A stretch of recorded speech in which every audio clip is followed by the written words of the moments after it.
여러분, 저는 평생 장사를 하며 살아온 여자입니다. 제 이름을 밝힐 필요는 없겠지요. 어쩌면 제 이야기가 여러분의 이야기와 닮아 있을지도 모르니까요.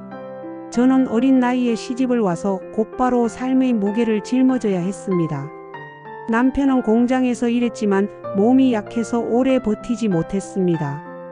결국 집안의 살림과 생계는 제 손에 달려 있었습니다. 저는 새벽마다 시장에 나갔습니다.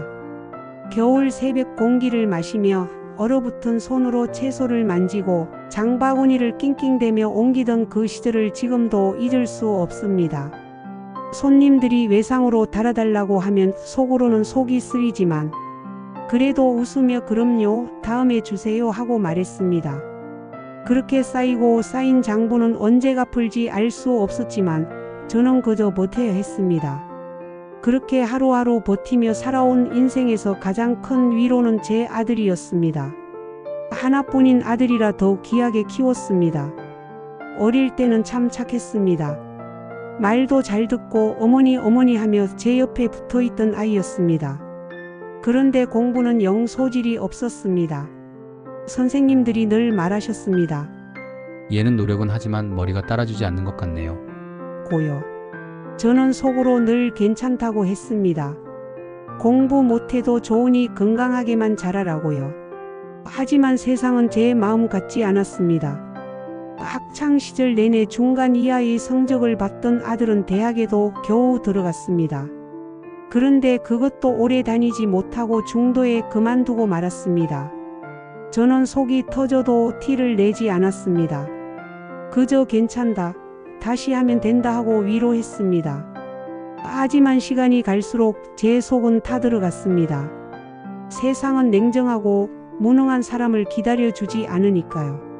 아들은 몇 번 직장을 전전했습니다. 하지만 오래 버티지 못했습니다. 조금만 힘들면 그만두고 회사 생활이 마음에 안 든다며 돌아와 앉아 있었습니다. 저는 그때마다 시장에서 번 돈을 아들에게 보탰습니다. 솔직히 말하면 제 장사 수익으로 아들까지 먹여 살리는 꼴이었지요. 그러던 어느 날 아들이 결혼하겠다고 여자를 데려왔습니다. 처음에는 놀랐습니다. 제 아들에게 이런 여자가 따라올 줄은 몰랐거든요. 며느리는 똑똑하고 야무졌습니다. 자기 생각을 또박또박 말하고 직장도 안정적인 곳에 다니고 있었습니다. 처음에는 참 고마웠습니다. 제 아들이 비록 무능하지만 저 여자가 곁에 있다면 인생이 달라질 수도 있겠구나 생각했지요. 하지만 사람 마음이라는 게 참 복잡합니다. 고맙다는 마음과 동시에 불안도 생겼습니다. 며느리가 너무 똑똑하다 보니 혹시 우리 집안을 무시하지는 않을까, 제 아들을 못마땅하게 여기지는 않을까 걱정이 앞섰습니다. 저는 글도 많이 배우지 못했고 평생 시장에서만 살아온 여자입니다. 며느리는 대학까지 나오고 도시에서 전문직을 가진 여자입니다. 그 차이가 저를 위축시키기도 했습니다. 결혼 초반에는 그럭저럭 괜찮았습니다. 하지만 며느리가 직장을 계속 다니겠다고 했을 때 속이 편치 않았습니다. 제 세대의 눈으로는 여자가 결혼하면 살림을 해야 한다는 생각이 강했거든요. 그러나 저는 대놓고 반대하지는 않았습니다. 그래, 내가 하고 싶은 대로 해라 하고 물러섰습니다. 문제는 아들이었습니다. 며느리가 열심히 일하는 동안 아들은 여전히 직장을 제대로 잡지 못했습니다. 처음엔 며느리가 이해하려고 했지만 시간이 갈수록 불만이 쌓이는 게 눈에 보였습니다. 저 역시 속으로는 답답했지만 며느리가 제 아들을 다그칠 때마다 본능적으로 아들을 감싸게 되었습니다. 오빠가 조금 더 책임감을 가지면 좋겠어요. 어느 날 며느리가 저에게 조심스레 이런 말을 했습니다. 저는 그 순간 가슴이 철렁 내려앉았습니다. 틀린 말이 아니라는 걸 알면서도 제 아들을 그렇게 말하는 게 너무 서운했습니다. 그래서 괜히 목소리를 높였습니다. 사람마다 때가 있는 거야. 너무 닥달하지 마라. 그 뒤로 우리는 자주 부딪히게 되었습니다. 며느리는 현실적이었습니다. 가계부를 들여다보며 돈을 아껴야 한다고 말했고 아들은 여전히 취미생활이나 친구들과의 술자리를 포기하지 않았습니다.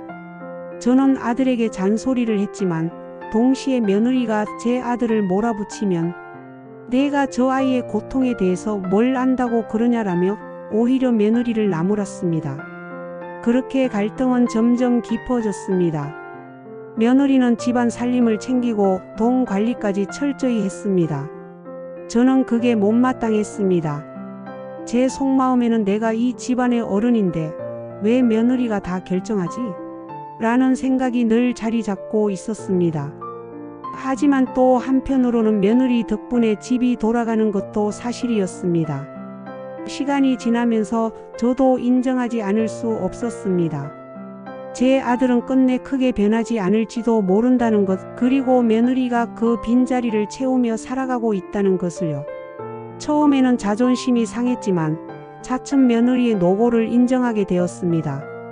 아니, 인정해야만 했습니다. 아들이 사는 모습을 눈으로 볼 때마다 사실 마음속에 불편한 감정이 있었거든요. 그걸 참고 사는 며느리의 입장을 생각해보면 예전에 제가 떠오르기도 했습니다. 한 사람만 바라보고 평생을 살았지만 정작 나는 나를 표현할 방법이 없었던 것 같습니다. 하지만 며느리는 달랐어요. 본인이 어떤 생각이고 어떤 사람인지, 어떤 생각과 기준으로 인생을 살아가는지 정확하게 말할 줄 아는 아이였습니다. 그렇게 시간이 흘러가며 며느리를 이해하려고 노력하기 시작했습니다.